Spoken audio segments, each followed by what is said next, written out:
दोस्तों, मैं अनु सैनी और अपने चैनल ट्रू स्टोरी में एक नई वीडियो के साथ आपका फिर से स्वागत करती हूँ। दोस्तों, जैसे कि आपने देखा है, हमने पहली वीडियो में महाभारत काल से जुड़ी द्रौपदी घाट के दर्शन कराए थे। तो इसी क्रम को आगे बढ़ाते हुए आज हम पहुंचे हैं विदुरकुटी। विदुरकुटी वह एक पौराणिक तपोस्थली है जहाँ पर श्री कृष्ण भगवान ने दुर्योधन के 56 भोग छोड़कर बड़े चाव से बथुए का साग खाया था। आपने श्री कृष्ण भगवान जी के स्वरूप तो मंदिर में बहुत देखे होंगे, लेकिन आज हम आपको महात्मा विदुर जी की कुटी में श्री कृष्ण भगवान के वास्तविक चरण चिन्ह के दर्शन कराएंगे। अब देर ना करते हुए आपको सीधा मंदिर के अंदर ही लिए चलते हैं।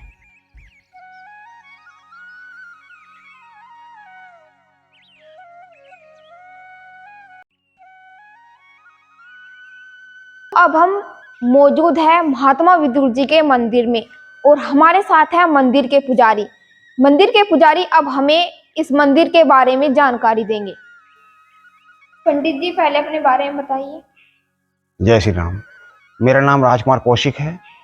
मैं यहाँ पुजारी हूँ, मंदिर की देखरेख भी करता हूँ। देखिए, महात्मा विदुर धर्मराज के अवतार, धृतराज के सलाहकार, कृष्ण भक्त एवं दासी पुत्र कहलाए हैं। महात्मा विदुर उस समय के सबसे बड़े संत हुए हैं। हस्तिनापुर रहते थे।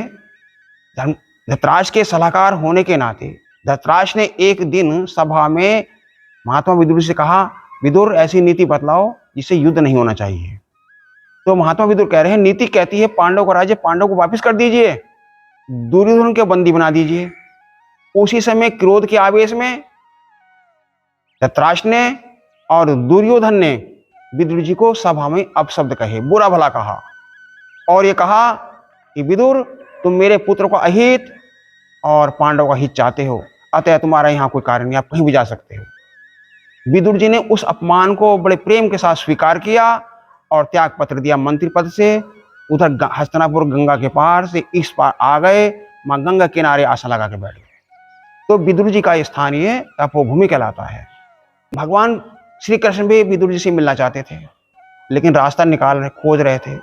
पांडवों से कहा, भैया संदीप पत्र दे दो मुझे एक, आज दुर्योधन के घर में उत्सव हो रहा है, इस बहाने से वहां पहुंचूंगा, संधि पकड़ा दूंगा, तुमको एक एक गांव मिल जाएगा, युद्ध रुक जाएगा। पांचों भाई ने संधि प्रस्ताव दिया और भगवान श्री कृष्ण जैसे वहां पहुंचते हैं दुर्योधन के घर में, इधर विदुर जी को ये मालूम हुआ कि आज द्वारकाधीश हस्तिनापुर आ रहे हैं। विदुर ने कहा, अब हम वहां जाना उचित नहीं है, क्यों उस स्थान को हम छोड़ आए हैं। लेकिन विदुर नहीं माने। दोनों जाते हैं और भगवान को दूर से प्रणाम कर लेते हैं और कहते हैं, संकेत किया कि मैं काका आपके यहाँ अवश्य आऊंगा। कब आऊंगा ये नहीं बतलाया।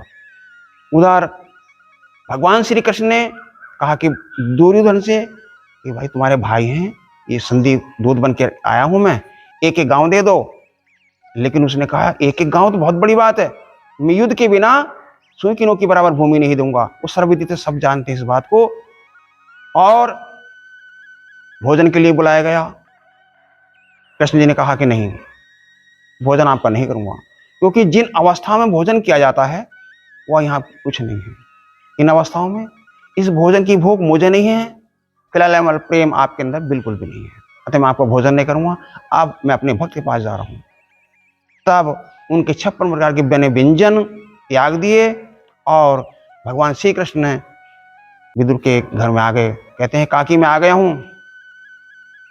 विदुरानी ने इतने प्रेम मग्न हो गई, स्नान कर रही थी, ऊपर का वस्त्र भी नहीं था। भगवान ने अपने पीतांबर उनको उड़ाया, उनका शरीर ढका और विदुरानी ने केले के छिलके गूदा फेंक दिया और गिरी फेंक दी, छिलके खा गए। भगवान श्री कृष्ण क्यों खा गए? क्योंकि सच्ची भक्ति, सच्चा प्रेम हमको दिखलाने के लिए, हमको ज्ञान होने के लिए कि भगवान वस्तु के भूखे नहीं है, प्रेम के भूखे होते हैं। विदुर ने देखा, अरे पगली छिलके खिला रही हो। कृष्ण कह रहे हैं, काका मुझे भी नहीं पता, मैं क्योंकि मुझे भूख लगी थी, मुझे भी नहीं पता। विदुर रानी अश्रुधारा बहने लगी। तो भगवान ने के लिए भगवान विदुर जी ने पृथ्वी का साग बनाया, बड़े चाव से खाया। जैसे एक लेख आता है, दुर्योधन की मेवा त्यागी, साग विदुर घर खाई, सबसे ऊंची प्रेम सगाई। तो पंडित जी ने अब हमें इस स्थान के बारे में जानकारी दी और इस स्थान के बारे में जो विशेषता है और वो बताई। अब पंडित जी हमें मंदिर में के दर्शन कराएंगे। देखिए, 3 कक्षीय मंदिर में प्रारंभ होती है ईशान दिशा से। राधा कृष्ण का मंदिर, शालिग्राम जी विराजमान हैं और भगवान श्री कृष्ण के यहाँ चरण पादुका हैं। यहीं से प्रारंभ होकर के सभी मंदिरों के दर्शन होते हैं। चक्र सुदर्शनधारी भगवान श्री कृष्ण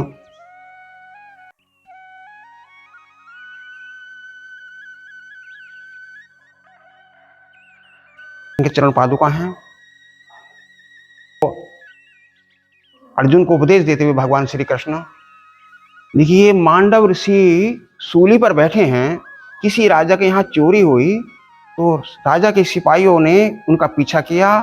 ये मौन व्रत थे, बोले नहीं। जब इनसे पूछा चोर इधर आए हैं, कहाँ हैं, लेकिन मौन व्रत होने के कारण ये बोले नहीं। राजा के सिपाही इनको पकड़ के ले जाते हैं। उस समय की सजा सूली की हुआ करती थी। इनको सूली बैठाया, इनकी मृत्यु नहीं हुई। ये सीधे यमराज के पास कहे और कहा कि मैंने कोई पाप नहीं किया है, इतनी बड़ी सजा किस कारण से मिली है। चित्रगुप्त ने देखा और बतलाया कि आप 3 वर्ष की अवस्था में आपने तितलियों को पकड़ा, पंख उखेड़े, उसमें कांटा चुभो दिया। जैसा आपने किया था वैसा आपको कर्म का फल मिल गया। मांडव ऋषि कहते हैं मैं उस समय 3 वर्ष का था, आप अपनों के ज्ञान नहीं था। यमराज कहते हैं ऋषिवर मुझे क्षमा करें। मांडव ऋषि ने कहा तुम क्षमा के पात्र नहीं हो, मैं तुमको श्राप देता हूं। मृतलोक में जाइए, दासी पुत्र के रूप में जन्म लीजिए, वहां का नियम देखिए।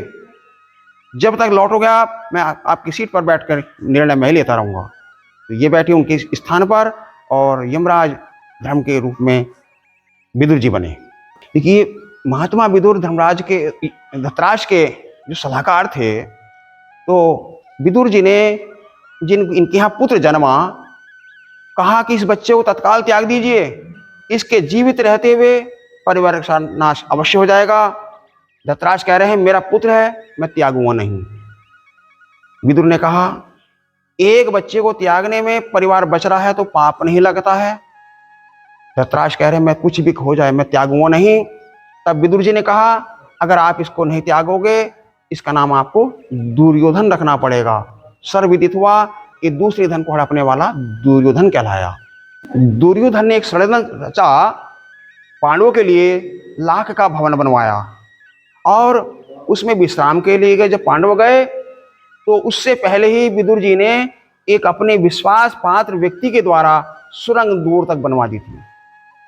और जिस समय प्रवेश कर रहे थे तो विदुर जी ने एक संकेत दिया कि भैया वनों में आग लगती है, वनों में चूहे रहते हैं परंतु चूहे जलकर नहीं मरते।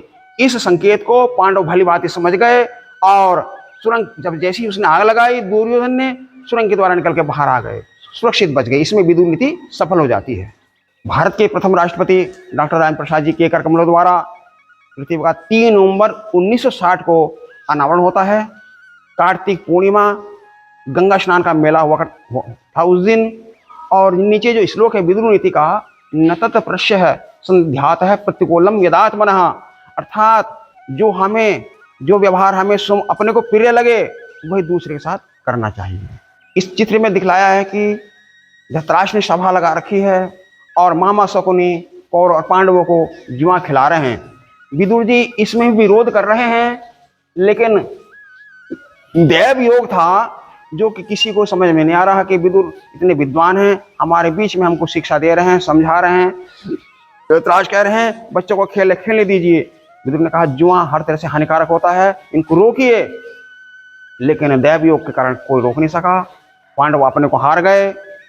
पांडव जुए में हार गए तो द्रौपदी को दांव पे लगाया। विदुर जी ने यहाँ पर विरोध किया कि पांडव जब अपने को हार गए, द्रौपदी को दांव पे लगाने का अधिकार नहीं है। दुशासन को समय मिला सभा में चीरहरण करने का। भगवान श्री कृष्ण की परम भक्त होने के कारण से भगवान ने चीर बढ़ाया, उनकी इज्जत बचाई। ये जो आप देख रहे हैं ये विदुर जी के यहाँ विधवा स्त्रियाँ थी जो महाभारत के युद्ध में योद्धा मारे जाते हैं। जो आप देख रहे हैं इसमें लिखा है पश्चात युद्ध के जब युतुष महिलाओं की करने रक्षा वह लाए पास विदुर जी के, पाई विदुर जी ने प्रशंसा। तो यूसुफ जी अपने साथ विधवा स्त्रियों को लेकर के आए थे। इतनी स्त्रियां थी कि एक नगर बन जाता है, स्त्री नगर हो गया गांव का नाम। और पुरुष तो उनके साथ कोई था नहीं, छोटे बच्चे थे, तो स्त्री नगर ही रखा गया। लेकिन विद्वानों ने इसी के नाम से स्त्री को दारा भी कहते हैं, इसलिए गांव का नाम दारानगर पड़ गया। आपने पुजारी जी द्वारा विस्तार से बताई गई जानकारी को सुना और मंदिर के दर्शन भी किए। जैसे ही आप मंदिर से बाहर आएंगे, वहीं मंदिर के बाहर आपको जो सुंदर दृश्य देखने को मिलेगा, आप इसे देखकर यही बात कहेंगे, वाह क्या नजारा है। साथ ही आपको यहाँ भगवान भोलेनाथ के दर्शन भी हो जाएंगे। आपको हमारी ये वीडियो कैसी लगी कमेंट में हमें जरूर बताएं। वीडियो को लाइक करें, चैनल को सब्सक्राइब करें और अच्छी लगी हो तो शेयर करना ना भूलें। आज के लिए इतना ही, मिलते हैं नई वीडियो और नई जानकारी के साथ।